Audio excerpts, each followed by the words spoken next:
Assalomu alaykum. Ushbu videoda sizlarga menisk jarohatlarida keng qo'llaniladigan Apley compression test haqida gapirib beramiz.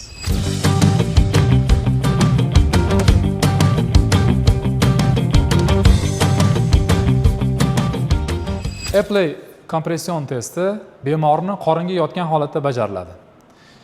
Bemorni tizza bo'g'imini 90 gradusga bukiladi. Tovon qismiga pastga bosim beriladi va tashqi hamda ichki rotatsiya amalga oshiriladi. Tashqi rotatsiyada tizzaning ichki qismida hosil bo'ladigan og'riq medial menisk jarohatiga va ichki rotatsiyada tizzaning tashqi qismida hosil bo'ladigan og'riq lateral meniskni jarohatiga ishora qiladi. Apley testining Rina Napoliga ko'ra sezuvchanligi 83.7, spesifikligi 71.4 ni tashkil etadi. Xulosa qilib aytganda, Apley kompression testi ikkala meniskni ham klinik sharoitda oddiy va oson diagnostika qilishga imkon beradi. Bu testning musbatligi albatta tizzani MRT tekshiruvdan o'tkazish zarur ekanligini ko'rsatadi.